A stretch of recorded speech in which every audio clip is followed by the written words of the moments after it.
terrorism and communism as an effective means of deconstructing white Afrikaner identity.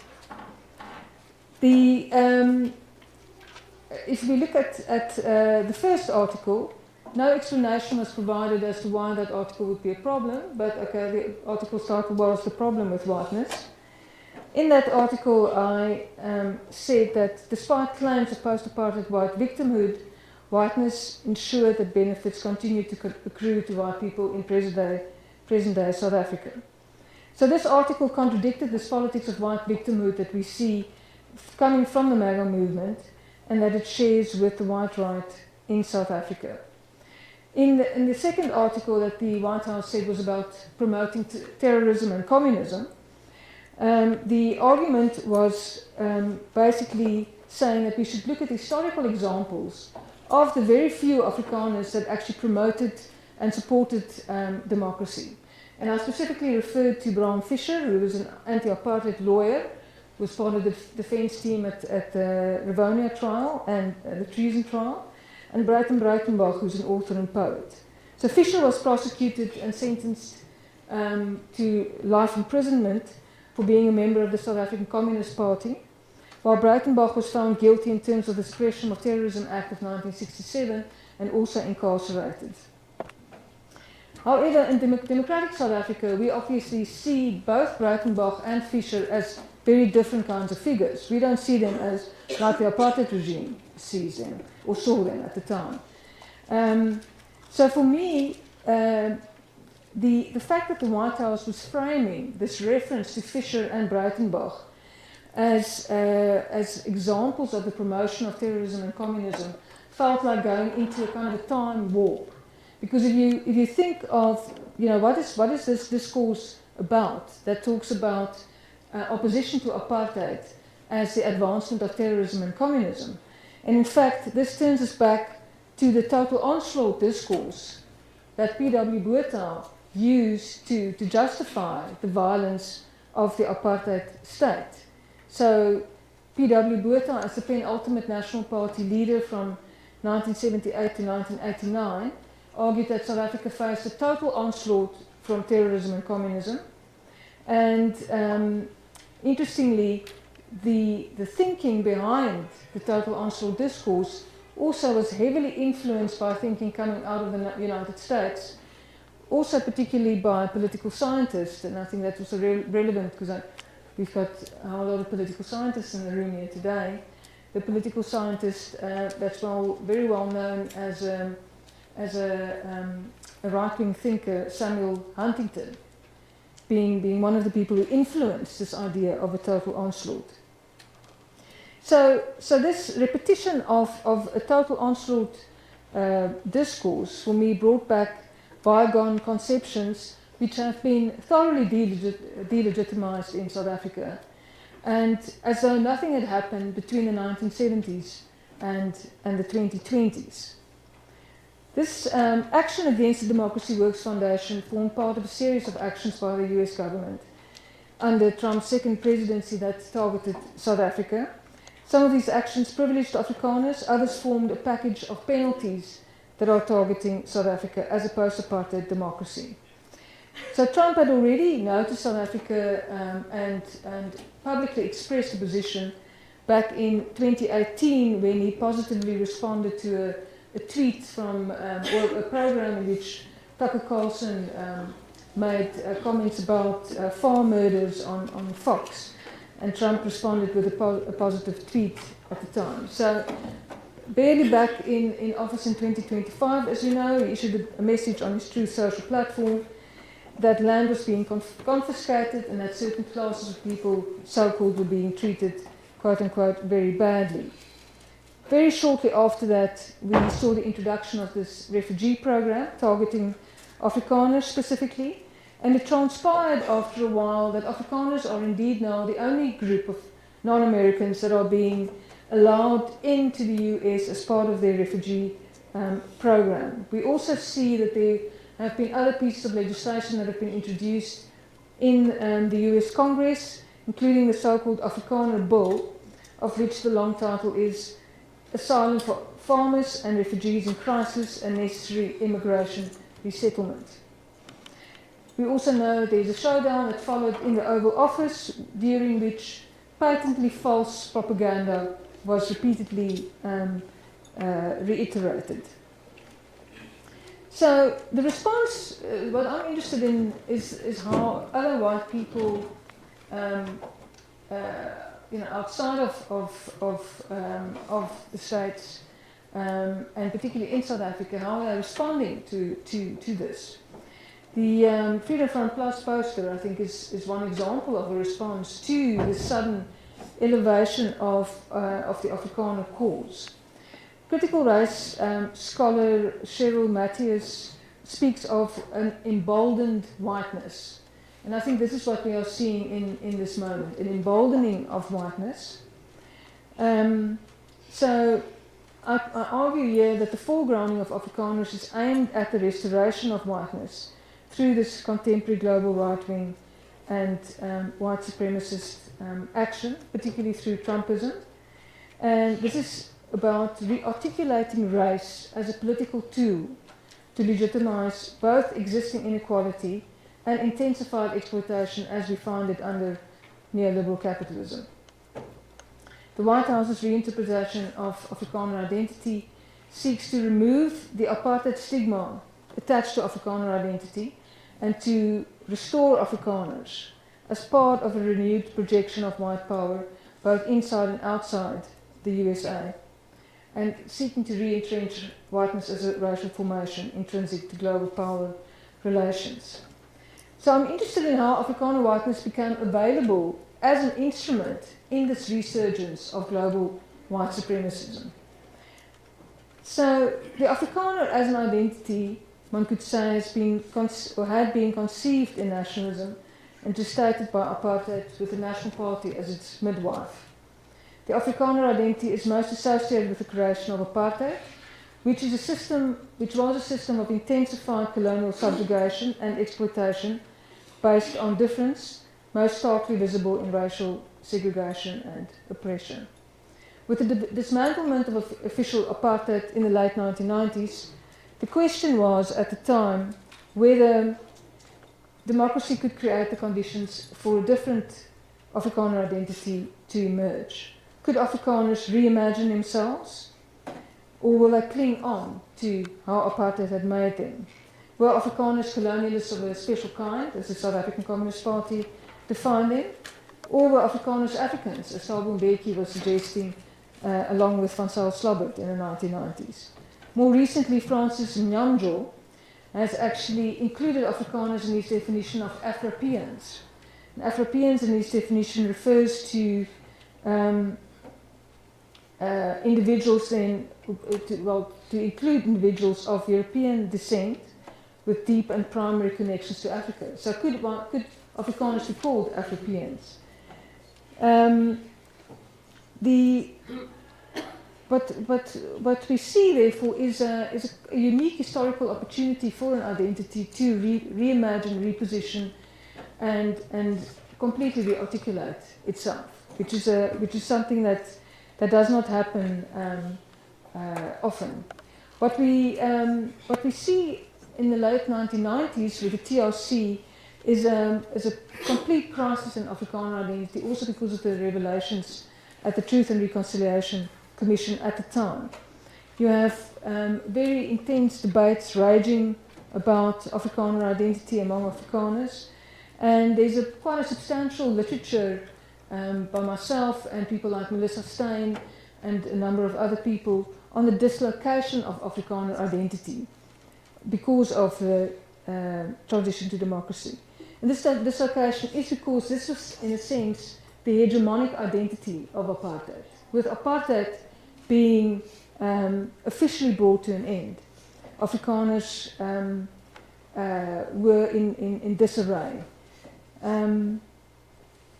But we also, if we sort of cast our lens a little bit further back to make sense of Afrikaner identity, one could also understand it as, particularly through apartheid, as a project of trying to secure whiteness for Afrikaner identity and to be part of the project of whiteness, which is the part of the project of white privilege in the global racial order.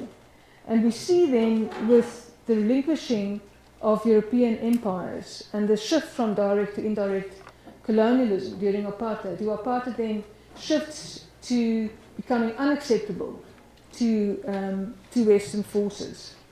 And with apartheid then becoming an anomaly, you actually find that there's a global anti-apartheid movement that grows from the 1960s onwards, and South Africa becomes a global pariah. The Cold War did provide a kind of a lease on life for the National Party as a Western ally against communism, but with the end of the Soviet Union and of communism, the regime lost its strategic importance to the West. And with that, then, you see coming to the end of official apartheid, and with that, the Afrikaner identity becoming morally suspect. And as Yves van der Haag puts it, he says, apartheid's taint attaches tenaciously to South African whites in general and to Afrikaners in particular. Afrikaners are agents of apartheid whose moral standing was compromised both historically and as current beneficiaries of past exploitation. So, with the fall of apartheid, South Africa became a failed settler state, as Roger Saville puts it. This failure could, as I said earlier, open up opportunities for a reimagining of the identity.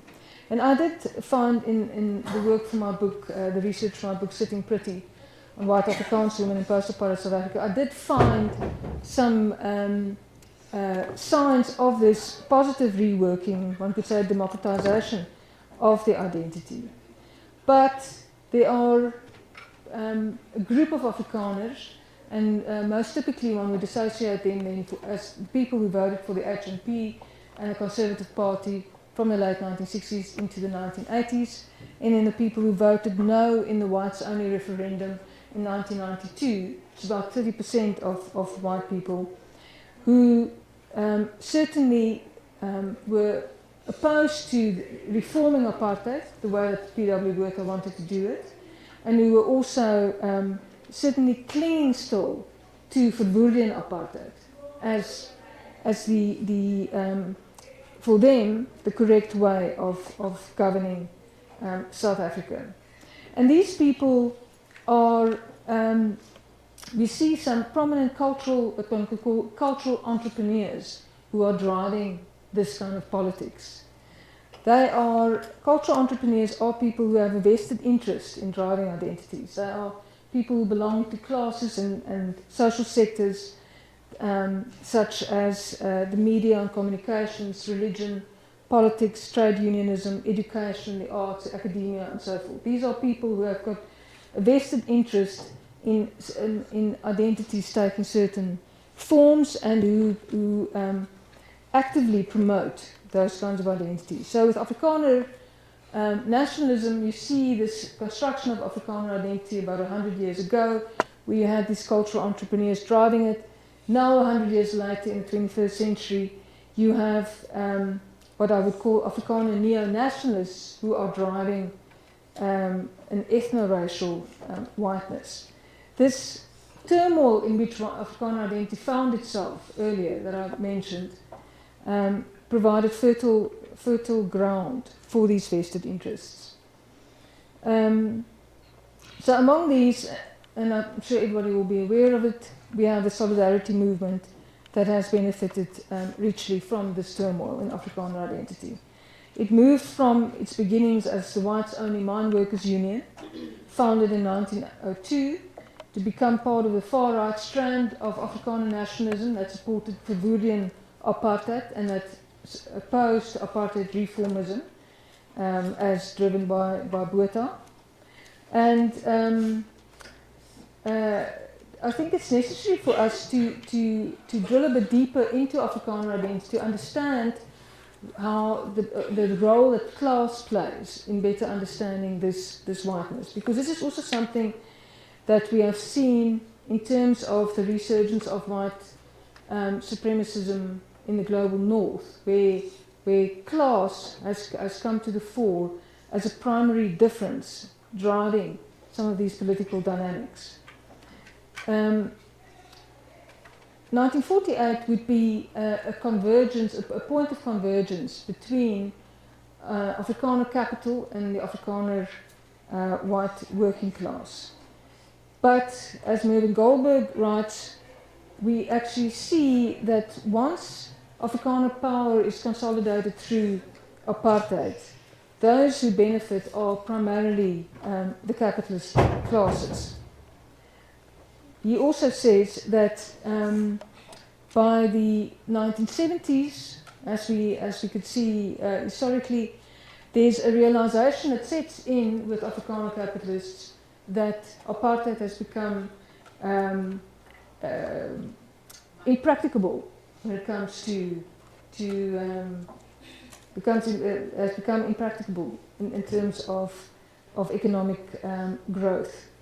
And what we then see is a split forming, and the term that's used for it, or some of the concepts that are quite useful to use here, are the verligters and the verkranters. So basically your so-called enlightened, which basically refer to your apartheid reformists, who are primarily part of the capitalist classes in Afrikanerdom, as opposed to the verkranters, which are your conservatives. Or reactionaries rather. So we see this class split from the late 1960s with the founding of the HNP under Jaap Marais, and then accelerating through with the split that led to the formation of the Conservative Party in the early 1980s, and so forth. Fast forwarding to the 1990s, we see that this class split continues. You have at that point, as I've mentioned earlier, you see how your white far right still hatch a few different plans to try and hold on or try and return the country to Verwoerdian apartheid, or at least to some kind of military, I don't know, white militarism or white military dictatorship, and failing at that point. But at the end of apartheid, one could see that apartheid had resolved the problem of poor whiteism.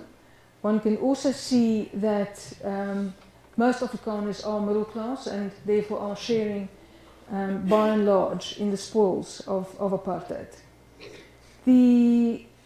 What happens after 1994, and this just draws on the literature on elite pacting that Mandisi and I were actually also talking about last night, is that you see through the processes of elite pacting of the 1990s, when you have significant Afrikaner groupings connecting with significant African nationalist groupings, and thereby ensuring an elite transition. We see a deracialization of the upper echelons of the economy. I'm talking about the upper echelons, but most people who remain in poverty are black, and black, the face of poverty remains black in South Africa into the post-apartheid era. So this class convergence can't solve that.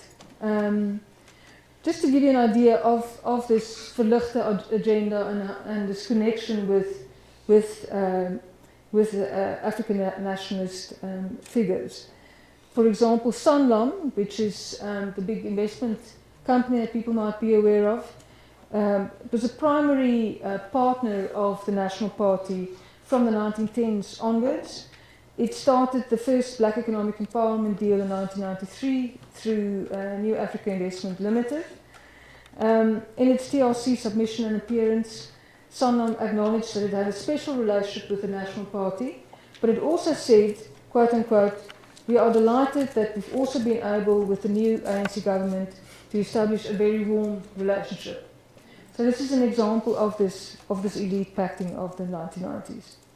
So you have the elite pact, you have the redirecting, or I think what what was hoped a redirecting then of Afrikaner energies, and providing an antidote, one could say, to Afrikaner ethnic mobilization.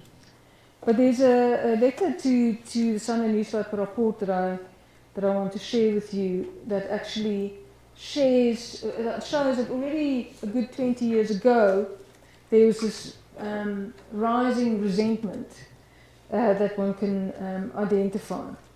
Where you have, this is somebody who lives in Orania and who writes about the problem of affirmative action, farm murders, high crime rates, and so forth and so on, saying that Afrikaans children are being alienated from their own culture, and also talking about race-based support administration, and so forth and so on.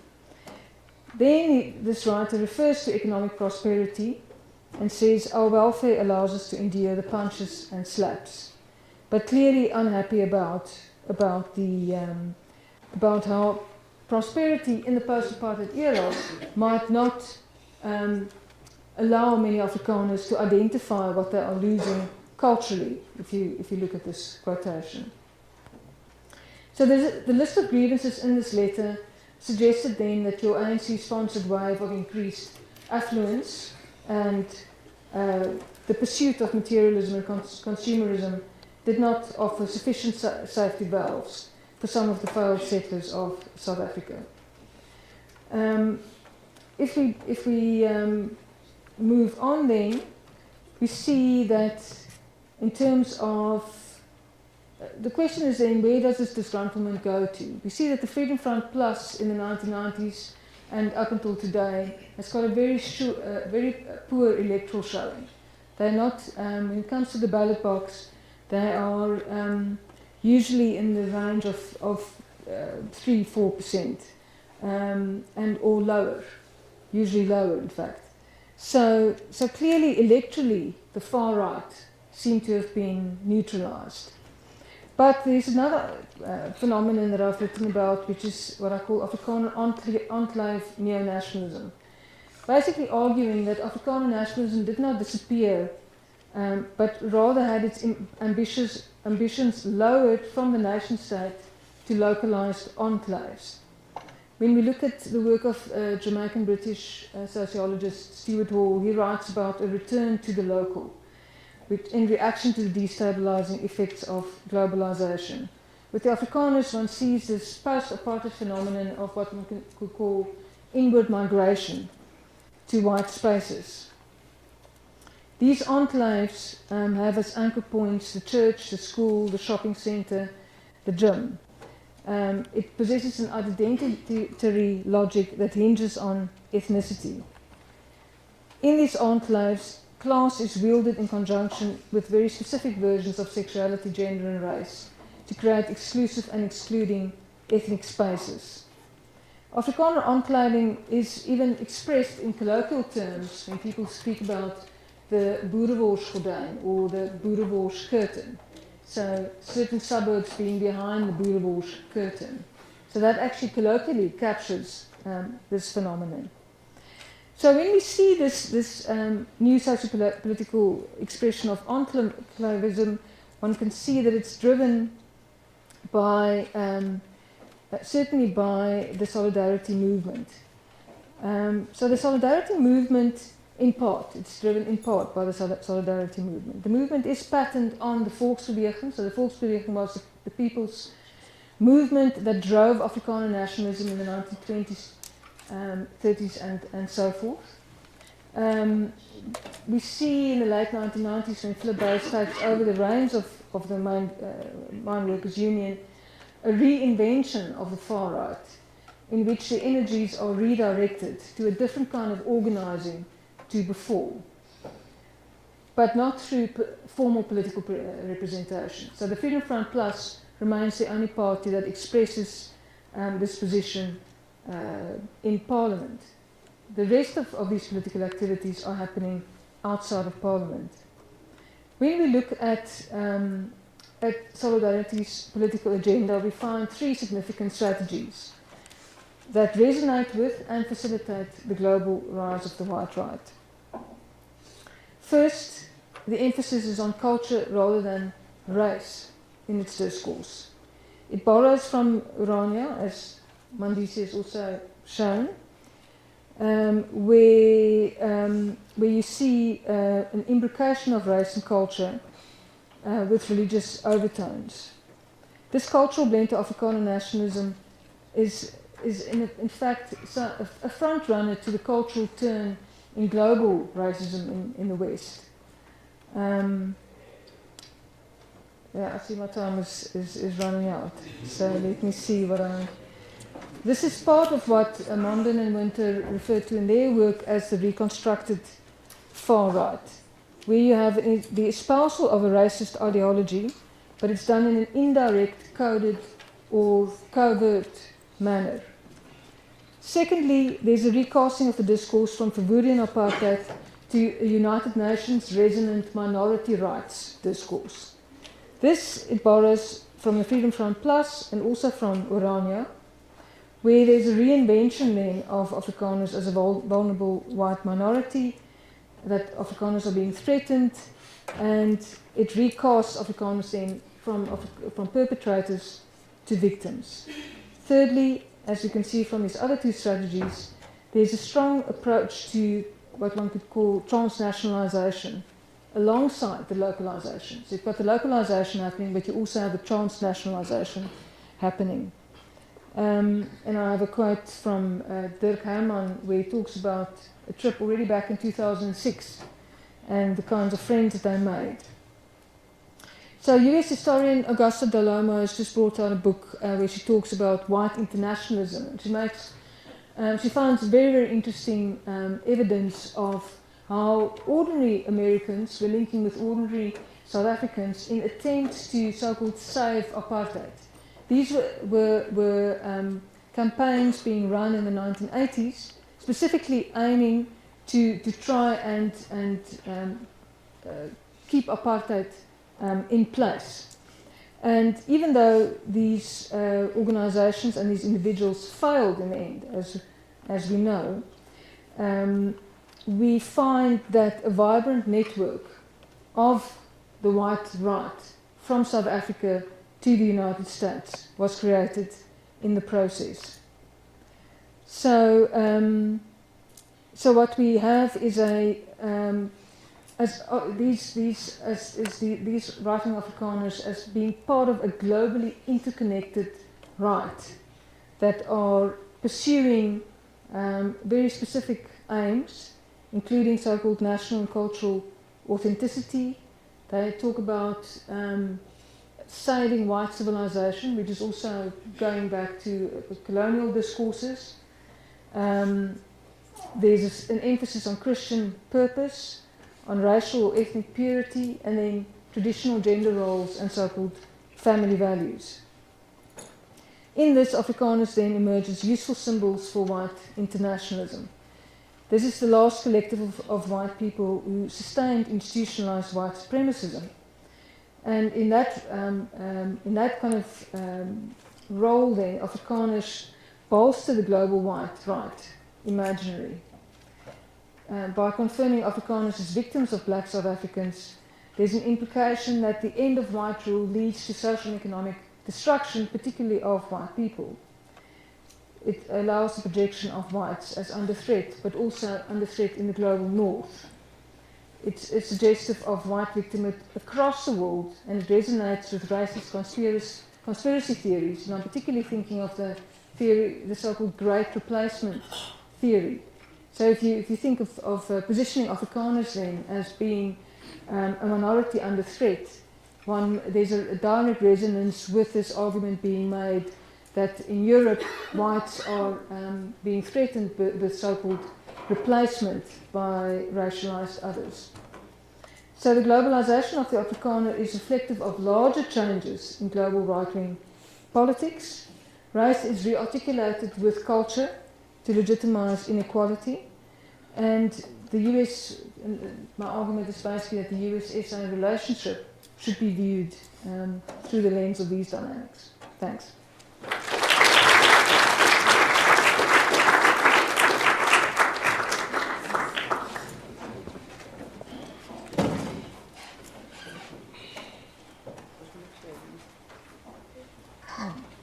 Can I sit down or do you want to? Oh, yes. You need to stay. Okay. Thank you, Prof. Christie. Afternoon, everybody. Thank you for that amazing presentation. I think it connected with so many things that I know so many people in this room did last year in the courses they were doing last year and things that people are doing even now. So thank you for that. I will open the floor for questions. And how it will work, because we only have 10 minutes left. So you raise your hand and then I will pick, and then after everybody who wants to ask a question has raised their hand, Prof. Christie will then answer. So yeah, we may start. Okay, yes. Thank you very much.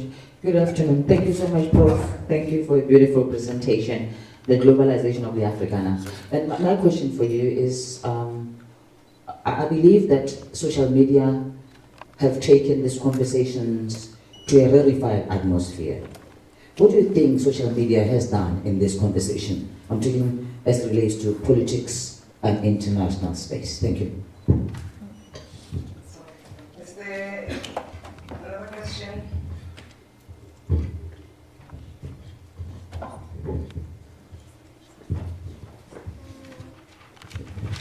Thank you so much, Christy. You know, I was going to say that when I was at Steers in Stellenbosch, every time I passed that shop, Sitting Pretty, I thought of your book. And there, whiteness sits pretty, very expensively. And it was quite enraging then, you know, to be in a space like that, which is so jarring. And the Europeans that come to it, they come to that place because they don't have to deal with black people, because black people that are there are in service to them. And then to deal with this talk of genocide when there's tons of restaurants and it's you can count black people there on one hand. So I guess what I'm trying to formulate is, how do we, what is the responsibility of white South Africans in a place like Stellenbosch in this conversation? It's a clumsily formulated question, but I'm just curious about what existence of a place like that, which I understand to be the place where most of South Africa's billionaires live. All right, thank you. I have a question myself. Okay, so if it has to do with what sort of has made the Afrikaners like ripe fruit for the new right in the States, right?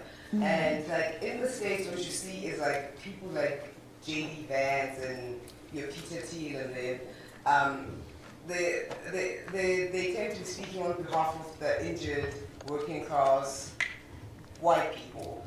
Mm-hmm. And like there is some sort of legitimacy to the stuff they say, some sort of legitimacy in the white men feel, I don't know, left behind, or they feel they can point to things and you can also say, oh, I mean, I guess, right?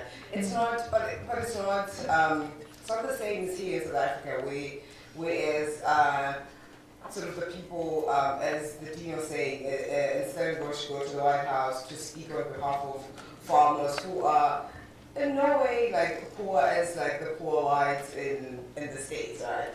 So what is it that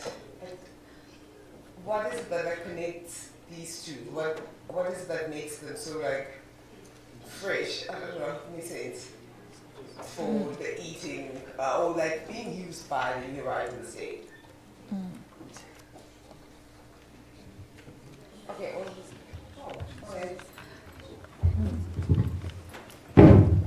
Thank you, Prof, for that presentation. Mine is around the showdown that we saw at the White House. Really taking us back to the US foreign policy that has been in existence for a long time, that has been based on mythology. Like we see this over and over again. So my question really is, in terms of the African continent and specifically South Africa, are we not, to what extent have we devised a strategy to respond to this foreign policy that has existed for a long time, that has been based on mythology? Thank you. Thank you very much. My question is, in terms of the Afrikaners in South Africa, right? What is their main objective in terms of? It seems as if now they are the ones who are being marginalized. They are the ones who are in a state of facing exclusion from the bigger society in South Africa, but that does not make sense, because as black people, we have accepted white people in South Africa, but it seems as if they want to live separately from the rest of other races. So now that they are claiming that there's genocide in South Africa, what is it that they wish to gain, or their main desire out of all this? Prof, you wanna? Okay. Thanks. Yeah, that's already a mouthful. Thank you so much for those questions. I mean, I actually point to how complex this conversation is to try and get one's head around it. Let me start with the last question. Thank you for that. So, my sense is well, firstly that I think a lot of white people are working, living, etc., with black people without problem. So that's not, I do think that this is a very particular grouping of right-wing white people. I don't think they're only Afrikaners either. I think it's some right-wing whites who are driving this process. I was trying to suggest in my presentation that for Solidarity there's a lot of political gain that they can make out of driving this kind of politics. They grow their membership through it. They grow. They can.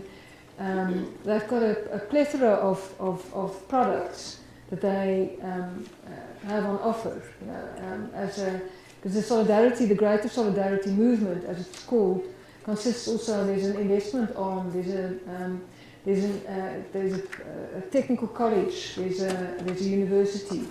There's AfriForum offers all manner of security services, for example, and so on. So they're actually selling products on the basis of this politics. So there's a lot to gain out of it. My sense was when the attention came from the White House that Solidarity was caught on the back foot. They didn't actually expect that it's like the dog that called the ambulance. They didn't actually expect that this would happen, and they were trying their best to capitalize from it as much as possible. That's why they immediately also then left for the US, tried to meet with people there. We saw lots of photographs of them posing in front of the White House as opposed to inside the White House. So there were some questions about exactly how successful this was.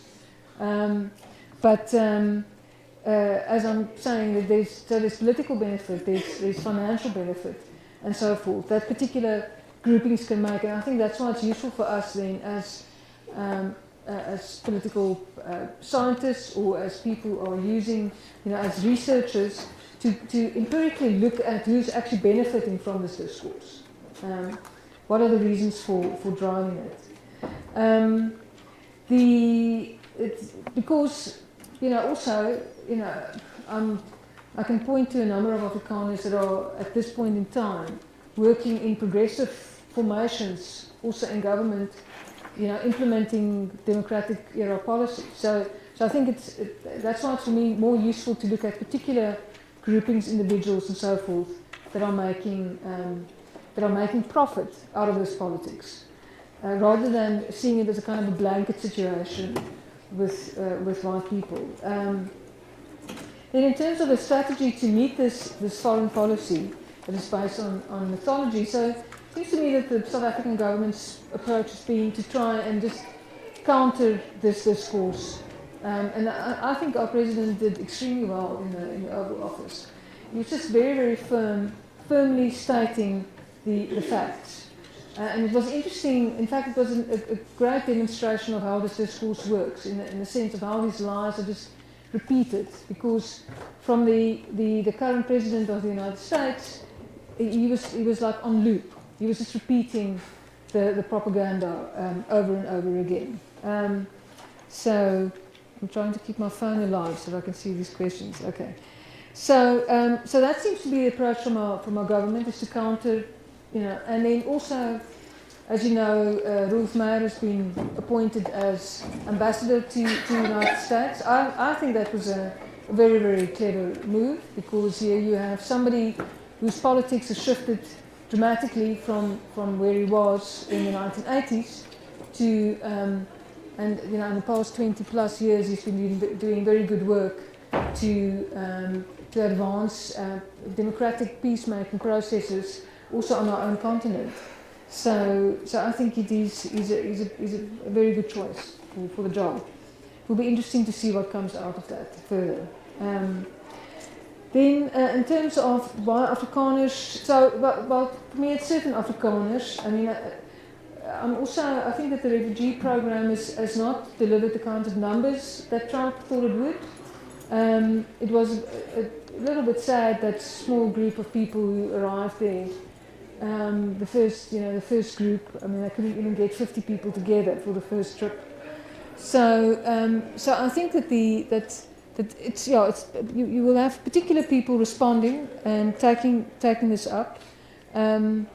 Again, people who are finding themselves in very particular political positions. Again, so. Then responsibility of white people in Stellenbosch. So, I mean, I am aware of the university's own actions around transformation of the university. As you can see with Stellenbosch University, you actually see those kinds of white supremacist dynamics playing themselves out also within the institution. And it seems to, ultimately it's that long, hard slog of actually doing that transformation work over and over and basically driving that agenda as strongly as possible. And I think with people like Prof. Pumla Gbodo-Madikizela and so forth, at the university, that there is a seriousness about addressing it. But it's a lack of luxury, it's a lack of privilege in South Africa, and it's got all of the hallmarks of that. It's also to do with capitalism and how capitalism is playing itself out. So it's very complex. Unfortunately, I don't have a nice, clear-cut answer for that. Social media has been very important in all of this.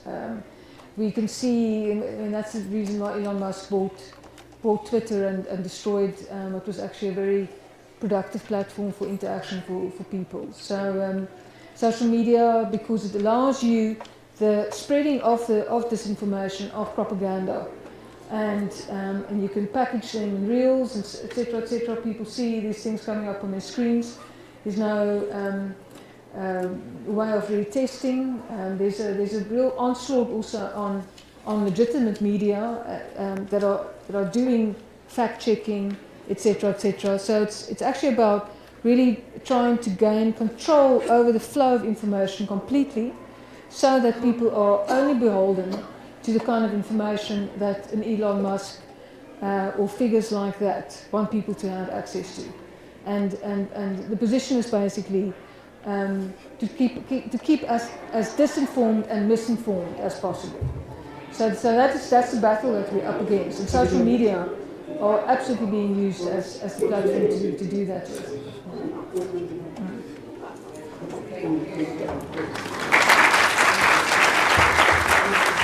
Okay, I'm just mindful of the time. So what I'm going to do is I'm going to thank Professor van der Westhuizen for a thought-provoking and stimulating lecture. And I'd like to thank also everyone who's joined us this afternoon and contributed to the debate. And we look forward to welcoming you back tomorrow here in this venue at 1 p.m. Have a good afternoon. All right, that was good. Yeah.